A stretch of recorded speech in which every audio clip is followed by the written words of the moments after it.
और शुरुआत बुलेटिन की बड़ी खबर से करेंगे। उत्तराखंड में आपदा के लिहाज से 2 हेलीकॉप्टर तैनात किए गए हैं। 2 हेलीकॉप्टर की तैनाती की गई है आपदा के दृष्टिगत। आपदा को देखते हुए ऐसी स्थितियां बनते हुए कि अगर स्थितियां बनती हैं, कुछ अनहोनी होती है तो हेलीकॉप्टर से कुछ मदद मिले। पिथौरागढ़ और गौचर में ये हेलीकॉप्टर तैनात रह गए, यानी कि गढ़वाल के लिए और कुमाऊं के लिए ये हेलीकॉप्टर रखे गए हैं। आपदा के दौरान तैनात इन हेलीकॉप्टर से जो है इनका इस्तेमाल किया जा सकेगा, इनसे मदद दी जा सकेगी, राहत बचाव के लिए इस्तेमाल किए जा सकेंगे ये हेलीकॉप्टर। बड़ी खबर, बरसात के सीजन में उत्तराखंड में जगह जगह लोग फंस जाते हैं, जगह जगह भूस्खलन होता है, नदियां विकराल रूप धारण कर लेती हैं और हर बार बरसात के मौसम में आपदाएं आती हैं और स्थितियां विकट हो जाती हैं। तो ऐसे में हेलीकॉप्टर से ही कुछ मदद ऊपरी हिस्सों में पहुंचाई जा सकती है। ऐसे में 2 हेलीकॉप्टर तैनात किए गए।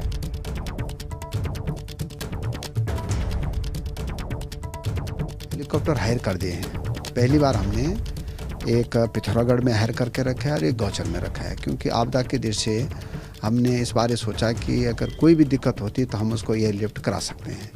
तो इस बार तो हो गया है, लेकिन हम चाहते हैं कि भारत सरकार हमको 2 एयर एम्बुलेंस दे दें।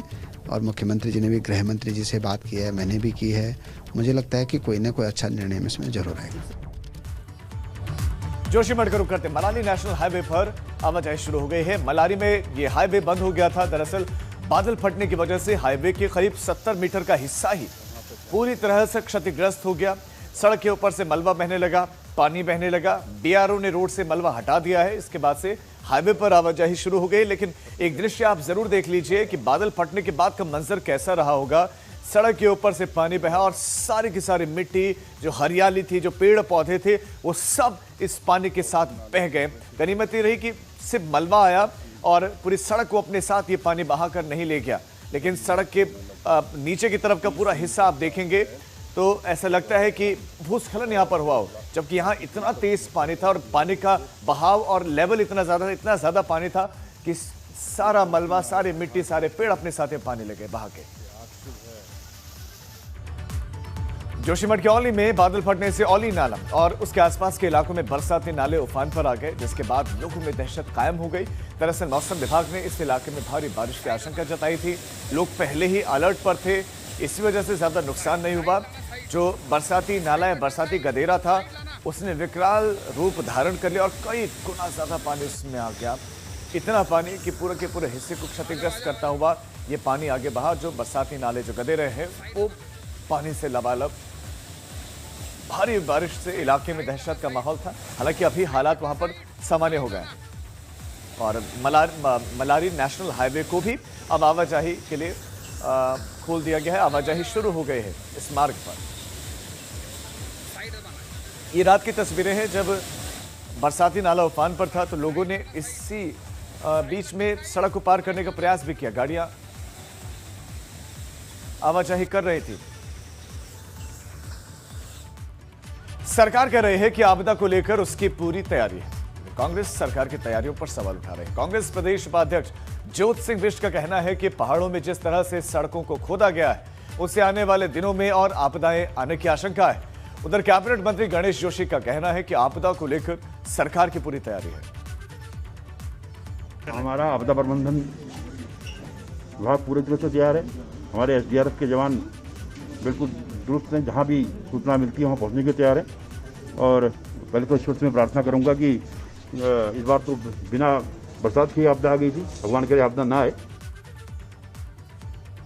वैसे तो काम किया नहीं, लेकिन कुछ अपने चहेते बड़े ठेकेदारों को, जो स्थानीय न होकर के बाहरी ठेकेदार हैं और जिन्होंने आकर के स्थानीय ठेकेदारों का हक मारा, वो उनकी पकड़ पहुंच और उनकी जो सरकार और विभाग के साथ मिली भगत थी, ये मालदेवता की आपदा के बाद बरसात के सीजन में आपदाओं की श्रृंखला आने वाली है।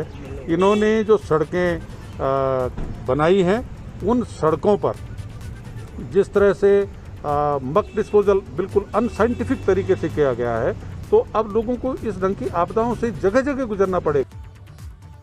इधर मौसम विभाग ने उत्तराखंड में एक बार फिर से भारी बारिश का अलर्ट जारी किया है और ये अलर्ट 25 जून से लेकर 27 जून तक जारी किया गया है। 25 जून से 27 जून तक प्रदेश में भारी बारिश का अनुमान जताया गया है। मौसम विभाग के मुताबिक प्रदेश में आज भी कई जगहों पर गरज के साथ हल्की बारिश हो सकती है।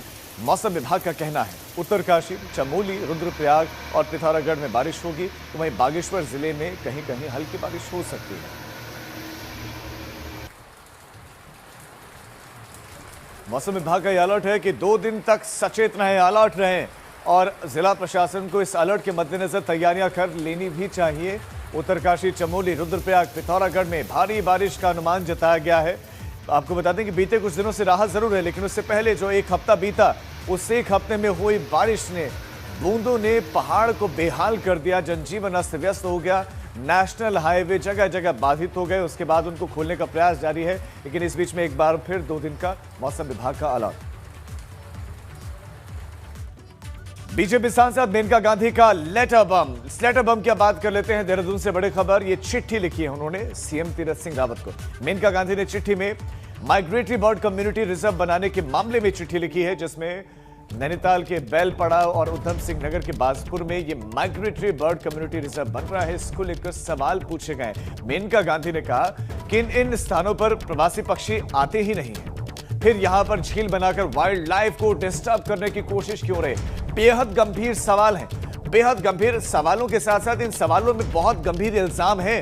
प्रवासी पक्षी आते नहीं तो ऐसे में क्यों तालाब खोदकर वहां तालाब खोदे जा रहे हैं, वाइल्ड लाइफ को नुकसान पहुंचाया जा रहा है। आखिर क्या अधिकारियों ने कोई सर्वे करवाया है कि इन स्थानों पर पक्षी आते हैं। साल 2020 की भी उन्होंने बात की है इसमें कि 26/10/2020 को तत्कालीन मुख्यमंत्री त्रिवेंद्र सिंह रावत को उन्होंने चिट्ठी लिखी थी, लेकिन उसका संतोषजनक जवाब नहीं मिला। ये कम्युनिटी रिजर्व क्यों बनाए जा रहे हैं, इसका औचित्य बताया जाए। औचित्य पूछा है इसका, और ये आरोप लगने लगे हैं कि जो खनन माफिया है उनके लिए सब किया जा रहा है, सिर्फ उनको फायदा होगा, न ये पर्यावरण के लिए अच्छा है, न ये प्रवासी पक्षियों की कोई जगह है, क्योंकि प्रवासी पक्षी यहाँ आते ही नहीं है। फिर इनको क्यों बनाया जा रहा है, क्यों वाइल्ड लाइफ के साथ छेड़छाड़ की जा रही है। अब यहाँ सवाल उठते हैं, क्योंकि खुद बीजेपी की ही सांसद हैं और सवाल बीजेपी की सरकार पर उठ रहे हैं कि आखिर ऐसा क्यों किया जा रहा है, क्या वजह है। वो खुद ये सवाल पूछ रहे हैं कि कम्युनिटी रिजर्व इसका औचित्य क्या है। हमारे ब्यूरो चीफ अजीत राठी इस खबर पर जुड़ गए हमारे साथ। अजीत, इस लेटर के आए हुए काफी वक्त हो गया है, क्या सरकार की ओर से इस पर कोई प्रतिक्रिया आई है, कोई रिएक्शन आया है कि आखिर क्यों ये कम्युनिटी रिजर्व बनाए जा रहे हैं जबकि इनका कोई औचित्य नहीं है, ऐसा वो खुद भी कह रहे हैं। राजीव, देखिए अभी तक इस पर सरकार की कोई प्रतिक्रिया नहीं आई हुई है और ये इस पूरे मामले को, पूरे प्रकरण को समझने के लिए हमें थोड़ा सा 2-3 चीज़ों पर ध्यान देना होगा। चूँकि वहाँ पर ये एक योजना बनी थी त्रिवेंद्र सिंह रावत के कार्यकाल में, और उसमें कहा गया था कि उधम सिंह नगर जिले के बाजपुर और नैनीताल जिले के बैल पड़ाव में एक झील बनाई जाएगी बड़ी सी, और प्रवासी पक्षियों का, ताकि यहाँ पर आना जाना हो सके। लेकिन साइंटिफिक तरीके से अगर वाइल्ड लाइफ के एक्सपर्ट इस बात का दावा करते हैं, कहीं झील बनाकर या तालाब बनाकर पक्षियों को नहीं बुलाया जाता। और दूसरी तरफ लोग कह रहे हैं कि ये 2 झील इसलिए बनाई जा रही थी ताकि इसमें से 150 से 200 करोड़ रुपए का जो माइनिंग होनी थी, जो खरीद होनी थी, तो लोगों की निगाह उस पर टिकी हुई थी। सहारनपुर के बहुत बड़े माइनिंग के ठेकेदार हैं, विधान परिषद के सदस्य भी रहे हैं, बसपा के बड़े नेता रहे हैं, 1-2 और बड़े लोग हैं, उनके पास ये काम जाने की चर्चा लगातार हो रही है। मेनका गांधी का बहुत क्लियर कट ये पूछना है कि ऐसी कोई रिपोर्ट, ऐसा कोई सर्वे आपके पास है कि वहाँ प्रवासी पक्षियों का आना जाना हो सकता है, या अतीत में कभी ऐसा हुआ हो, कहीं झील बनाकर या तालाब बनाकर या कम्युनिटी रिजर्व बनाकर प्रवासी पक्षियों को बुलाया गया हो, बुलाने का प्रयास किया गया हो, ऐसा भी कुछ नहीं है। यहाँ पर जो प्रवासी पक्षी आते हैं, यमुना में आसन बैराज है और 2-3 जिम कार्बेट के अंदर और बड़े स्थान है जहाँ पर प्रवासी पक्षियों का आना जाना है। लेकिन जिस जगह ये प्रवासी पक्षियों को बुलाने के लिए ये झील बनाने का एक बहाना खनन के लिए ढूंढा जा रहा है, ढूंढ लिया गया है, तो वो चूँकि वहाँ पर चारों तरफ एक तो वाइल्ड लाइफ है, दूसरा कुछ आबादी भी है। अगर वहाँ ये सब चीज़ें होंगी तो एक बहुत बड़ा डिस्टर्बेंस होने का एक अंदाज़ा रहेगा। तो मेनका गांधी ने अपना पत्र पूछकर ये भी पूछा है कि अक्टूबर 2020 में तत्कालीन मुख्यमंत्री त्रिवेंद्र सिंह रावत को मैंने इसी तरह की एक चिट्ठी लिखी थी, ये उन्हीं के समय का फैसला है। आखिर ऐसी क्या मजबूरी है कि आप इसको करने पर आमादा हैं, और ऐसी अगर कोई सर्वे रिपोर्ट है कि यहाँ प्रवासी पक्षी आ सकते हैं तो कृपया उससे भी मुझे अवगत करा दीजिए। तो बाकी राजीव, जैसा मैंने बताया, यहाँ पर पूरी चर्चा है इस बात की, इस पूरे उसके पूरे एक आदेश के पीछे खेल है, और वो खेल माइनिंग का है। जैसे यहाँ बहुत तरीके से, बहुत मतलब नौकरशाही के कॉरिडोर में भी और पॉलिटिकल कॉरिडोर में भी इस बात की व्यापक चर्चा है कि इस पूरे गेम को केवल माइनिंग के लिए किया गया। खेल खेल के लिए सब किया गया है, ये भी एक खेल है। बहुत शुक्रिया अजित आपका इस जानकारी के लिए। मेनका गांधी ने चिट्ठी लिख दी है लेकिन अभी तक जवाब दिया नहीं गया है। जवाब क्या दिया जाता है इस पर एबीपी गंगा की नजर रहेगी। अब आगे बढ़ते हैं, बात करते हैं स्वास्थ्य सुविधाओं की। उत्तराखंड में स्वास्थ्य सेवाओं की बदहाली किसी से छिपी ही नहीं है। कहीं पर डॉक्टर नहीं है, कहीं पर मशीनें धूल भाग रहे हैं। इस बीच में प्रदेश के रिजर्व बैंक की स्टेट फाइनेंस रिपोर्ट 2019 के आंकड़े बहुत कुछ कह रहे हैं। प्रदेश में करीब 1.25 करोड़ की जनसंख्या को स्वास्थ्य सुविधाएं देने के लिए करीब 2300 सार्वजनिक क्षेत्र से जुड़े चिकित्सक काम कर रहे हैं। हालात यह है कि पहाड़ के किसी भी जिले में न तो हाईटेक स्वास्थ्य से जुड़े हुए उपकरण हैं, न ही इन्हें चलाने में सक्षम टेक्नीशियन।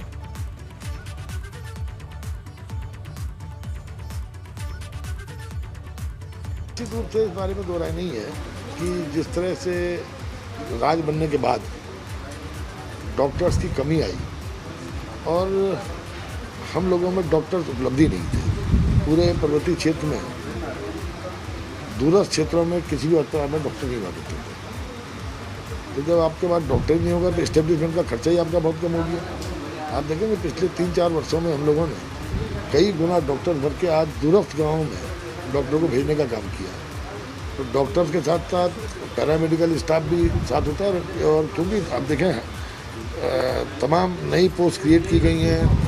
नर्सिंग के जो पद खाली चल रहे थे, लगातार खाली चल रहे थे, उन पर नई भर्ती का काम प्रारंभ किया। आज हिमालयी राज्य जो हमारे हैं उसमें उत्तराखंड सबसे कम अगर स्वास्थ्य का बजट खर्च कर रहा है तो ऐसे में स्वास्थ्य मंत्री जो कि हमारे सूबे के मुख्यमंत्री भी हैं, उनसे सवाल पूछा जाना चाहिए। और हर लिहाज से वो एक फेलियर मुख्यमंत्री हैं। ये बात कुंभ फर्जीवाड़े से साफ हो जाती है कि जिस तरह से आपने एजेंसियों के साथ करार किया और आप कुंभकर्णी नींद में खो गए, तो आपका ये साबित होता है कि आप मॉनिटरिंग नहीं करते, आप उसके बाद फीडबैक नहीं लेते। Reserve bank of India state finance report 2019 के अध्ययन के बाद में यह तस्वीर सामने उभर कर आई है कि जन स्वास्थ्य प्रति व्यक्ति व्यय के मानक में 3 वर्ष 2017, 2018 और 2019 में देश के समस्त हिमालयन राज्यों में उत्तराखंड में सबसे कम व्यय हुआ है और उत्तराखंड सबसे निचले पायदान पर है। इन 3 वर्षों में जहां उत्तराखंड में प्रति व्यक्ति के ऊपर जन स्वास्थ्य के क्षेत्र में 5,887 रुपए का व्यय हुआ, इसकी तुलना में इस सूची में अरुणाचल प्रदेश 28,417 रुपए खर्च करके लगभग 5 गुना ज्यादा पहले स्थान पर है।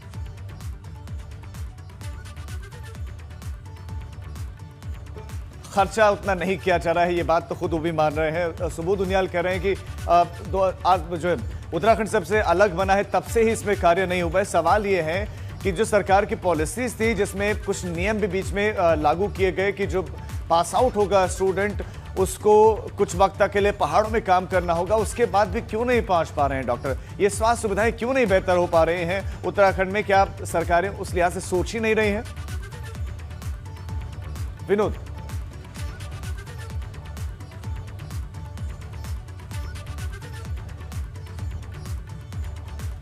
विनोद क्या मेरी आवाज आपको मिल रही है? और अगर आपको मेरी आवाज मिल रही है तो मैं चाहता हूं कि आप दर्शकों को जरूर बताएं कि स्थितियां, हालात क्या हैं।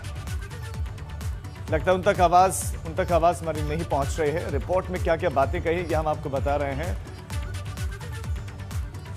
खुद शासकीय प्रवक्ता सुबोध उनियाल ये बात मान रहे हैं कि जो डॉक्टर्स पहुंचने चाहिए थे उतने नहीं पहुंचे, लेकिन हमारी सरकार में काम जरूर हुआ है। लेकिन उसके बाद भी कोविड की फर्स्ट वेव और कोविड की सेकंड वेव में विशेष तौर पर ये उजागर हो गया कि पहाड़ में इलाज बहुत दूर की बात है, टेस्टिंग तक की सुविधाएं उपलब्ध नहीं। टेस्टिंग के लिए मैदान लोगों को आना पड़ा और कुछ केसेस में लोग आ भी नहीं पाए। विनोद एक बार फिर से हमारे साथ जुड़े। विनोद, जो ये रिपोर्ट है इस रिपोर्ट में क्या क्या बातें हैं ये आप बताएं कि उत्तराखंड की सेहत कैसी है, स्वास्थ्य महकमे की हालत क्या है?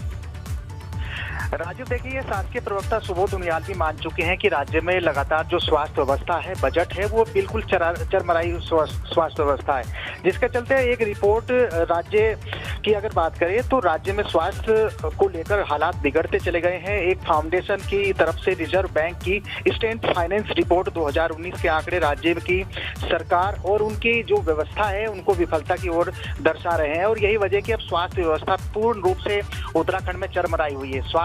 शासकीय प्रवक्ता जरूर मान रहे हैं कि 3 से 4 सालों में जरूर व्यवस्थाओं को सुदृढ़ करना, बेहतर करने का प्रयास राज्य सरकार ने किया है, लेकिन करीब 20 साल उत्तराखंड को हो गए हैं और उसके चलते अब एक रिपोर्ट के आधार पर ये बताया जाए कि हिमालयी राज्यों में बजट को लेकर यानी स्वास्थ्य बजट को लेकर उत्तराखंड सबसे फिसड्डी राज्य है।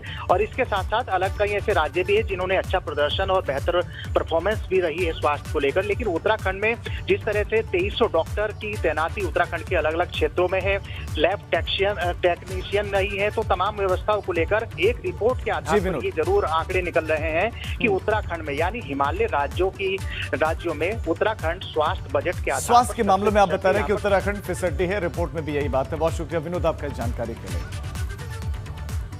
महाकुंभ में कोरोना टेस्ट फर्जीवाड़े को लेकर आज आम आदमी पार्टी के कार्यकर्ताओं ने बीजेपी प्रदेश कार्यालय के बाहर जोरदार प्रदर्शन किया। आम आदमी पार्टी के कार्यकर्ताओं का कहना है कि कुंभ में कोरोना की फर्जी रिपोर्ट की बात जाहिर हो चुकी है, मगर अभी भी सरकार इस ओर गंभीर नहीं है। आम आदमी पार्टी का आरोप है कि हरिद्वार महाकुंभ के दौरान बीजेपी सरकार की संवेदनहीनता के चलते कोरोना जांच में बड़ा फर्जीवाड़ा हुआ। कुंभ जो कि आस्था का प्रतीक है, उसमें भी घोटाला हुआ।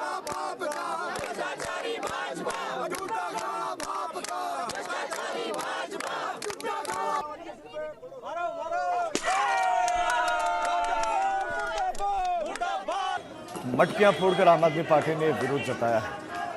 हरिद्वार महाकुंभ में कोरोना रिपोर्ट में फर्जीवाड़े के मामले में राज्य सरकार के प्रवक्ता सुबोध उनियाल का बयान है। सुबोध उनियाल ने कहा कि कुंभ में जो भी फर्जी रिपोर्ट की बात कही जा रही है वो सभी कुंभ का नोटिफिकेशन जारी होने से पहले की है। दरअसल कुंभ में कोरोना के रिपोर्ट में फर्जीवाड़े को लेकर सीएम तीरथ सिंह रावत और पूर्व सीएम त्रिवेंद्र सिंह रावत के बीच में बयानबाजी हुई थी। जी, ये जो हम लोगों को तमाम जानकारियां मिली है उसके साथ ये जब कुंभ का नोटिफिकेशन किया है सरकार के द्वारा, ये उससे पहले ये केसेस हो गए थे जो जानकारी में आया, और इसका कुंभ पर कोई विपरीत प्रभाव नहीं पड़ा। जिस तरह से पूरे देश के अंदर ये माहौल बनाया जा रहा है कि कुंभ के कारण कोविड फैला है, इसका ये सारा का सारा कुंभ के नोटिफिकेशन से पहले के बाद। तब खबर रुद्रपुर से, जहां पर कैबिनेट मंत्री गणेश जोशी ने अधिकारियों के साथ एक मीटिंग की। बैठक में जनप्रतिनिधि समेत विधायक भी मौजूद रहे और इस दौरान जनप्रतिनिधियों ने कैबिनेट मंत्री को अपनी समस्याएं बताई। वुड हिल कंस्ट्रक्शन कंपनी की भी यहां इस बैठक में चर्चा हुई। उसकी थीम ये होना चाहिए कि हमारे जब द्वार बने उसके दोनों तरफ एक तो बाबा हरभजन सिंह का मंदिर हो, एक तरफ बाबा जसवंत सिंह का मंदिर हो, ताकि सैन्य धाम का लुक वहाँ पर आए। और हमने इसके लिए ये सुनिश्चित किया है कि हम फर्स्ट वर्ल्ड वार से लेकर अभी तक जितने हमारे शहीद हुए हैं, गैलेंट्री अवार्डीज हुए हैं, उनके घरों में हम जाएंगे। सरकार की तरफ से उनके एक सम्मान पत्र या मोमेंटो उनको दे के आएंगे। उन घरों की मिट्टी लेकर हम यहाँ पर आएंगे और उस मिट्टी को लगाकर इस सैन्य धाम को बनाया जाएगा। ये काम हमारी सरकार कर रही है। देश को 24 गोल्ड मेडल दिलाने वाली एक महिला खिलाड़ी इन दिनों दुकान चलाकर अपने परिवार का गुजर बसर करने को मजबूर है, मगर सरकार इनकी सुध नहीं ले रही है। ऐसे में सवाल यह है कि क्या उत्तराखंड में खिलाड़ियों की जिंदगी ऐसे ही होती है, क्या उनकी यूं ही अनदेखी होती है?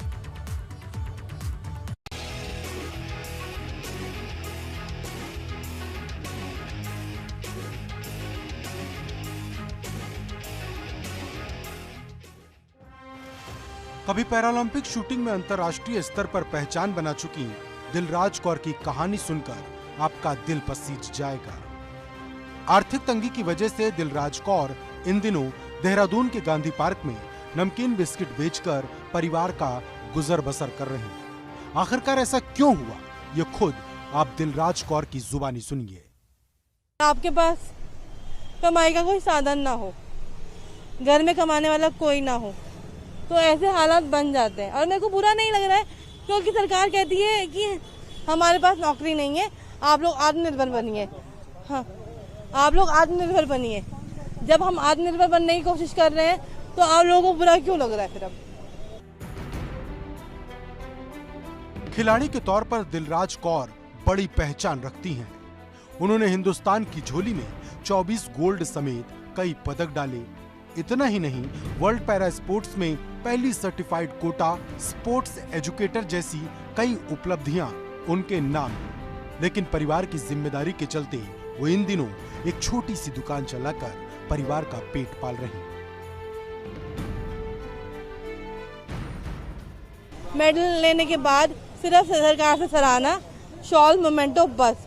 बाद में आपने जाके पूछा कि उस खिलाड़ी के घर में खाने की रोटी है कि नहीं है, वो अपना करियर आगे से परस्यू करेगा। एक टाइम ऐसा आता है कि बहुत अच्छा अचीवमेंट्स करने के बाद आप मजबूर हो जाते हो अपना करियर खत्म त्यागने के लिए। दिलराज कौर दिव्यांग जरूर हैं, लेकिन उनके इरादे चट्टान की तरह मजबूत। आर्थिक तंगी के बावजूद वो मेहनत करके कुछ करना चाहती हैं, लेकिन मलाल इस बात का जरूर है कि देश का नाम रोशन करने के बावजूद इनकी सुध नहीं ली गई। अगर मेरी अचीवमेंट की फाइल मैं लेके जाती रही और उनको बोलती रही कि मेरी शैक्षिक योग्यता के आधार पर और मेरी स्पोर्ट्स से जो उपलब्धियां हैं उनके आधार पर जो मैं, और being the first para woman, मैं जो सम्मान डिजर्व करती हूँ, मुझे उसका रिवॉर्ड दिया जाए और इन रिटर्न आप क्या करते हो, मेरी फाइल मेरी पीठ पीछे डस्टबिन में डाल देते हो, तो ठीक है, मैं यही करके खुश हूँ। दिलराज कौर ने 2004 में तीसरी उत्तरांचल स्टेट शूटिंग चैंपियनशिप में 10 मीटर एयर पिस्टल में पदक जीता, लेकिन आज हालात बदल गए और दिलराज कौर के लिए गोल्ड मेडल, पदक ज्यादा मायने नहीं रखता, क्योंकि इतना सब करने के बाद भी आज इस खिलाड़ी के सामने बहुत बड़ा आर्थिक संकट है। एबीपी गंगा के लिए देहरादून से पंकज राणा की रिपोर्ट। तो देर भले ही हो गई है, लेकिन इतनी भी नहीं कि इनकी स्थिति को सुधारा ना जा सके। तत्काल कार्रवाई करने की आवश्यकता है सरकार को। आगे बढ़ते हैं। जोशीमठ में बद्रीनाथ धाम के पास शेषनेत्र झील का भव्य नजारा देखने को मिल रहा है। एक तरफ ये झील बेहद मनमोहक नजर आ रही है, दूसरी ओर झील के आसपास सुंदर फूल भी खिले हैं। कुछ साल पहले तक इसमें पानी बहुत कम रहता था, गंदगी भी रहती थी, मगर इस साल हुई बर्फबारी के चलते झील में काफी पानी है। झील का पुराणों में भी जिक्र मिलता है और इसी वजह से श्रद्धालु यहाँ आते हैं। उनकी आस्था का ये केंद्र है। यहाँ एक शिला है जिसमें भगवान शेषनाग की आंख की आकृति बनी हुई है। श्रद्धालु यहाँ आते हैं, उसकी पूजा करते हैं। ये बेहद खूबसूरत नजारा है इस झील का। झील के आसपास सुंदर फूल भी खिले हैं।